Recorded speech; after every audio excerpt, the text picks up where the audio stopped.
మహాగణాధిపతయే నమః. ఓం గురుభ్యో నమః. ఓం శ్రీమాత్రే నమః. పరమేశ్వర స్వరూపమైనటువంటి జ్యోతిష, వాస్తు మరియు ఇతర అనేకమైనటువంటి శాస్త్రములను మనకు అందించినటువంటి మహర్షులకి నమస్కారం. హయగ్రీవ హయగ్రీవ హయగ్రీవేతి యో వదేత్ తస్య నిస్సరతే వాణి జన్హు కన్యా ప్రవాహవత్. అరుణాం కరుణాతరంగితాక్షీం ధృతపాశాంకుశపుష్పబాణచాపాం అనిమాదిభిరావృతాం మయూకైః అహమిత్యేవ విభావయే భవానీం. శ్రీమాత్రే నమః. ప్రేక్షకులకి ఆ లలితాంబిక అమ్మవారి యొక్క అనుగ్రహం పరిపూర్ణంగా కలగాలని మనస్ఫూర్తిగా కోరుకుంటూ మనం ఈరోజు చెప్పుకోబోయేటువంటి టాపిక్ 25వ తేదీ నుంచి 31వ తేదీ వరకు ఉన్నటువంటి గ్రహస్థితి ఏ విధంగా ఉంది, దీని ద్వారా ద్వాదశ లగ్నాల వారికి, లగ్నం తెలియని వారు, రాశి వారికి ఏ విధమైనటువంటి ఫలితములు రానున్నాయి, ఏ విషయాలు జాగ్రత్తగా ఉండాలి, మరియు అదేవిధంగా ఏ దేవత ఆరాధన చేసుకోవాలి, ఈ వారం ఏ గ్రహ ఆరాధన చేసుకోవాలి, ఏ పరిహారం చేసుకోవాలి అనేటువంటి విషయాలు చెప్తుంది నేనైనప్పటికీ కూడా చెప్పేస్తుంది సాక్షాత్ లలిత అమ్మవారిగా భావిస్తూ ఒక్కొక్క లగ్నము లేదా రాశి గురించి తెలుసుకుందాం. వృషభ లగ్నము, వృషభ రాశి. వృషభం వారికి మీ యొక్క లగ్న రాశ్యాధిపతి శుక్రుడు వెళ్ళి కేతుతో కలిసి ఉన్నాడు. అది కూడా పంచమ స్థానం, అంటే ఆలోచన స్థానంలో ఉన్నప్పుడు ఫ్రెండ్స్, ప్రేమ వ్యవహారాలు, షేర్ మార్కెట్ ఇట్లాంటి వాటి మీద ఎఫెక్ట్ వస్తుంది, గుర్తుపెట్టుకోండి. అలాగే ఇక్కడ మరొక విషయం ఏంటంటే, ఈ చంద్రుడు మీకు పర్టికులర్గా గురువుతో కలుస్తున్నందుకు, అంటే లాభాధిపతితో కలుస్తున్నందుకు, కమ్యూనికేషన్స్ ఆర్ నిశ్చితార్థాలకు కారకుడు. ఈ 26, 27 తేదీలు మీకు వివాహ సంబంధించిన విషయంలో పాజిటివ్గా ఉన్నాడు, అందులో ఎటువంటి సందేహం లేదు. అలాగే అంటే కుదరడానికి ఛాన్సెస్ ఎక్కువ ఉంటాయి. అదేవిధంగా దాని తర్వాత కూడా చూసుకుంటే ఆ చంద్రుడు వెళ్ళి కుజుడితో కలుస్తున్నాడు కాబట్టి ఈ వారం కాస్త వివాహ ప్రయత్నాలు బాగుంటాయి. కానీ ప్రేమ వ్యవహారాల విషయము, షేర్ మార్కెట్, ఫ్రెండ్స్ ఇట్లాంటి విషయాల్లో కొంత జాగ్రత్తగా నిర్ణయాలు తీసుకునే విషయాల్లో. ప్రాపర్టీస్ యోగం బలంగా ఉంది. ఖచ్చితంగా మంచి ప్రాపర్టీ కొనుక్కునేటువంటి యోగం ఈ వారం మీకు 100% నడుస్తుంది. అయితే ఎక్కడా కూడా శుక్రవారము, బుధవారము లేదా మంగళవారం నిర్ణయాలు తీసుకోకండి, గుర్తుపెట్టుకోండి. ఈ వారాలు అస్సలు నిర్ణయం తీసుకోకండి, ఇది చాలా డేంజరస్. దీంట్లోకి వెళ్తుంది అంటే అయ్యో తొందరపాటు నిర్ణయం తీసుకున్నామే అని అనిపిస్తూ ఉంటుంది. అలాగే కనబడకుండానే ఒక స్త్రీకి మరొక స్త్రీ శత్రువు అన్నట్టుగా తెలియకుండానే స్త్రీకే స్త్రీ శత్రువుగా మారేటువంటి స్థితి కనబడుతూ ఉంది ఇప్పుడుండేటువంటి మీకుండే కాంబినేషన్స్లో. అలాగే మరొక విషయం ఏంటంటే, ఇక్కడ గమనించుకున్నట్లయితే ఇక్కడ ఈ ఉద్యోగ సంబంధించినటువంటి విషయాల్లో దూర ప్రాంతాలకు వెళ్ళడం ద్వారా తొందరగా ఉద్యోగ అవకాశాలు రావడము, తొందరగా ఉద్యోగాల్లో చేరడం అనేటువంటిది స్పష్టంగా గోచరిస్తుంది. ఇక మీరు నిత్యము చేయవలసినటువంటి దేవతారాధన ఏమిటి అని చెప్పి చూసుకున్నట్లయితే, పర్టికులర్గా ఇక్కడ పుష్పాలు, తెల్లటి పుష్పాలు మరియు వీలైతే బిల్వపత్రము, ఈ రెండింటిని తీసుకొని నీటిలో వేసి ఆ నీటితో అభిషేకం చేయడము, లేదా గణపతికి తర్పణము అంటారు, మహాగణపతి యొక్క తర్పణము చేయండి. ఈ రెండో గనక చేసినట్లయితే మీకు పర్టికులర్గా ఆలోచన స్థానం అనేటువంటిది మందగిస్తున్నటువంటి సమయం ఇది. అంటే రకరకాల తొందరపాటు నిర్ణయాలు తీసుకుంటారు. ఇట్లాంటివి జరగకుండా, ఇటువంటి అనర్థాలు జరగకుండా మీకు బాగుంటుంది. ముఖ్యంగా ఈ వార ఫలాల్లో చాలా జాగ్రత్తగా ఉండవలసినటువంటి అంశం చెప్పబోతున్నాయి ఈ వారం. ఏమిటది అంటే, మనం ఇప్పటికే చూసాము, బంగ్లాదేశ్లో పలానా డాక్టర్ మీద జరిగినటువంటి ఘోరం అసలు తలుచుకుంటేనే చాలా బాధాకరమైనటువంటి విషయం. ఏమిటి అసలు మనం ఎక్కడున్నాము, ఏమిటి, ఒక వైద్యురాలి మీద, అది కూడా ఎక్కడో ఏ అరణ్యంలోనో లేకపోతే ఏ దగ్గర ఎవరు కాపాడలేని స్థితిలో ఉన్న ప్రదేశంలో కూడా కాదు, అలాంటి ప్రదేశంలో జరగడం ఏంటంటే, అంటే ఈ విషయం ఎందుకు చెప్తున్నానంటే, నెక్స్ట్ శుక్రుడు నీచపడుతున్నాడు, శుక్రకేతువుల కలయిక ఉంది. సో ఇది మరింత జాగ్రత్తగా చూసుకోవాల్సిన అంశం. ఎందుకంటే శుక్రుడు నీచబడి కేతుతో ఉండడం వేరు, కుజుడు దృష్టి దాని మీద ఉండడం వేరు మళ్ళీ అగైన్. కాబట్టి రాబోయే మరొక నెల రోజుల పాటు మరింత జాగ్రత్తగా ఉండాలి ఆడవారు, గుర్తుపెట్టుకోండి. అందులో ముఖ్యంగా శుక్ర లగ్నాలు అంటే ఏమిటి, మేషలగ్నము కాకుండా మనకు తర్వాత ఉండేటువంటి వృషభ లగ్న జాతకులు లేదా తులాలగ్న జాతకులు, లేదా శుక్ర మహర్దశ నడుస్తున్నటువంటి వారు, లేదా కేతువు శుక్రుడు కలిసి ఉన్న ఆ యొక్క మహాదశలు లేదా అంతర్దశలు లేదా ప్రత్యంతర దశలు నడుస్తున్నటువంటి వారు ముఖ్యంగా మరింత జాగ్రత్తగా ఉండండి.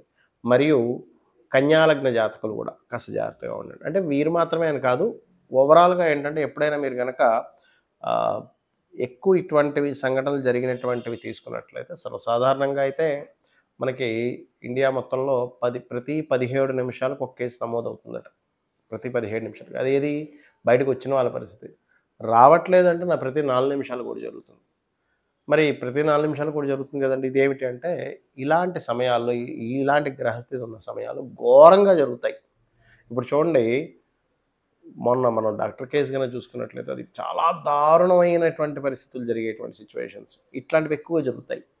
కాబట్టి ఏంటంటే, ఇది ఎక్కువగా అయ్యేటువంటి సమయం నడుస్తుంది.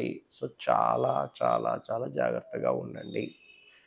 అలాగే ఈ శుక్రకేతువులు అనేటువంటిది ఫైనాన్స్‌ని కూడా సూచిస్తుంది. కాబట్టి మీరెవరికైనా ధనాన్ని ఇవ్వడం, లేకపోతే ఎవరో మేము ఇన్ని డబ్బులిస్తే మేము మీకు ఇన్ని ఇస్తాము. ఈ మధ్య అంతా చూస్తున్నాను నేను. రూ. 1,00,000 కట్టండి ప్రతి నెల 30,000, 40,000 తీసుకెళ్ళిపోండి. అంటే ఎక్కడి నుంచి వస్తాయి అంటే వాళ్ళు చెప్పేది ఏంటంటే, మేము పలానా దగ్గర పెడతాము, షేర్స్‌లో పెడతాము, లేకపోతే ఇంకోటి అందులో మాకు రూపాయికి రూపాయి వచ్చేస్తది. మాకు ఒక రూ. 60 వచ్చినప్పుడు మీకు రూ. 40 ఇవ్వడానికి ఏమిటి అనంగానే వాళ్ళు నిజమే అనుకుంటారు వాళ్ళు. నిజంగానే షేర్ మార్కెటింగ్‌లో బాగా ఆరితేరిన వాళ్ళు, వాళ్ళు ఎన్నో సంవత్సరాలు సాధన చేసి వాళ్ళకి వాళ్ళు కొంతమంది చేసుకునే వాళ్ళు ఉన్నారు, లేరనట్లే. కానీ 99% ఆఫ్ పీపుల్ పోగొట్టుకున్న వాళ్ళ సంఖ్య ఎక్కువ అందులో. దాని గురించి తెలియక, షేర్ మార్కెట్ గురించి తెలియక, ఏదో వచ్చేస్తది అనుకోని అందులోకి వెళ్లి డబ్బులు పోగొట్టుకున్న వాళ్ళ సంఖ్య ఎక్కువ. అసలు దాని బేసిక్స్ కూడా తెలియకుండా. దాని నుంచి పూర్తిగా తెలిసిన వాళ్ళేంటంటే దానిలో చాలా జాగ్రత్తగా, చాలా ఆహ్, పద్ధతిగా అంటే ఒక సిస్టమాటిక్‌గా వెళ్లి తెచ్చుకుంటారు అందులో వెళ్లి. దాన్ని షేర్ మార్కెటింగ్ ఎట్లా ప్లే చేయాలనేటువంటిది తెలిసి. కానీ నేను చెప్పేది ఒకటే. షేర్ మార్కెట్‌కి కారకుడైనటువంటి బుధుడు యొక్క రాశుల్లో శుక్రకేతువులున్నారు. ఇదేం చేస్తదంటే మొత్తం ప్రపంచవ్యాప్తంగా ఒక అప్ అండ్ డౌన్స్‌ని ఎక్కువగా ఇస్తది. ఇలా శుక్రకేతువులు కలిసి కన్యా రాశిలో ఉన్నప్పుడు. ఆర్థిక మాంద్యాల మీద ఎక్కువ ప్రభావం చూపిస్తది. దేశాల మీద ఎక్కువ ప్రభావం చూపిస్తది. స్త్రీ మూలకంగా ఒక రకమైనటువంటి ఉద్యమాలు రావడం జరుగుతుంది. స్త్రీ మూలకంగా ఒక రకమైనటువంటి పరిస్థితులు ఏర్పడుతూ ఉంటాయి. అంటే శుక్రుడి యొక్క ప్రభావం అలా ఉంది. సో, ఇది మీరు గుర్తుపెట్టుకోండి. అదేవిధంగా మరొక విషయం ఏంటంటే, ఇక్కడ మీరు అర్థం చేసుకోవాల్సిన విషయం, మీరు మీ యొక్క జన్మజాతకంలో గనక శుక్రకేతు అంతర్దశలు లేదా మహాదశల్లో వస్తే కూడా మరింత జాగ్రత్తగా ఉండండి. మీరు చూసుకుంటే తెలిసిపోతుంది. ఇవాళ రేపు మీరు నెట్‌లో కొట్టిన మీకు మీ డేట్ ఆఫ్ బర్త్ కొడితే మీది ఏ మహాదశ, అంతర్దశ నడుస్తుందో వస్తుంది. అంతదాకేందుకు మీరు ప్లే స్టోర్‌లోకి వెళ్లి ఆస్ట్రాలజీ అండ్ హోరోస్కోప్ అని ఒక యాప్ ఉంటుంది. దాన్ని డౌన్‌లోడ్ చేసుకొని దాంట్లో మీరు మీ డేట్ ఆఫ్ బర్త్ కొట్టేస్తే అందులో మీకు ఏ మహాదశ, ఏ అంతర్దశ నడుస్తుందో ఈజీగా వస్తుంది. అదంతా ఫ్రీ. కాబట్టి చూసుకోండి. ఒకవేళ అలా నడుస్తున్నటువంటి వారు నేను చెప్పేది ఒకటే, గణపతి లేదా అమ్మవారి ఆలయాలకి రెగ్యులర్‌గా వెళ్తూ ఉండండి ఈ నెల రోజుల పాటు. తర్వాత వెళ్ళొద్దని కాదు, ఇప్పుడు జాగ్రత్తగా ఉండాలని. స్త్రీని పొరపాటున కూడా ఒంటరిగా ఎక్కడ పంపించకండి. నిర్మానుష్యమైన ప్రదేశాలు నైట్ డ్యూటీస్ చేయాల్సిన పరిస్థితులు వచ్చినప్పుడు. ఇక్కడ నేను చెప్పేది స్త్రీల జాగ్రత్త ఒక్కటే అని కాదు, పురుషులు కూడా అవేర్‌నెస్ ఇవ్వగలగాలి మనం. అంటే ఏమిటంటే, చిన్నప్పటి నుంచి పిల్లల్ని పెంచేటప్పుడు ఇది ఇట్లాంటి పనులకి మనం ఎప్పుడూ కూడా ఇదవ్వకూడదని. అయితే కొంతమందికి ఈ జన్మజాతకంలో ఉన్మాద యోగాలని ఉంటాయి. అంటే ఉన్మాద స్థితిలోకి వెళ్ళిపోతారు. వాళ్ళ కోరిక ఇదనే కాదు, ధన సంబంధించిన విషయంలో ఉన్మాద స్థితి కనెక్ట్ అయితే ధనం విషయంలో ఏమైనా చేస్తాడు, మనిషిని చంపేస్తాడు. స్త్రీ విషయంలో అయితే స్త్రీ విషయంలో ఇట్లాంటివి పాటుపడతాడు. కబ్జాల విషయం అయితే కబ్జాల్లోకి వాడు మనుషుల్ని చంపేస్తాడు. అట్లా ఉన్మాద స్థితి యోగాలుంటాయి చిన్నపిల్లలకి. అలా ఉన్నప్పుడు చిన్నప్పటి నుంచే దీక్షలు తీసుకోవడం గానీ, లేకపోతే ఇంట్లో చండీ పారాయణం చేస్తూ ఉండడం గానీ, ఇంట్లో వాళ్ళందరూ ఆ వ్యక్తికి హనుమాన్ చాలీసా నేర్పించడం పిల్లలకి, లేదా సుబ్రహ్మణ్యేశ్వర స్వామి ఆరాధన నేర్పించడం చేస్తూ ఉంటే ఆ ఉన్మాద యోగం, లేదా శివార్చన నేర్పించడం ఇవి చేస్తూ ఉంటే ఆ ఉన్మాద యోగాలు తగ్గుతాయి ఫస్ట్ ఆఫ్ ఆల్. ఇక ఒకటే, మీ యొక్క జన్మజాతకం ముఖ్యంగా చూసుకోవాలి. గోచార ఫలితం అనేటువంటిది ఏదైతే ఉందో అది ఇప్పుడున్న ప్రస్తుత పరిస్థితులు ఇలా ఉన్నాయి కాబట్టి ఇలా మెదలండి అని చెప్పేటువంటి అంశము.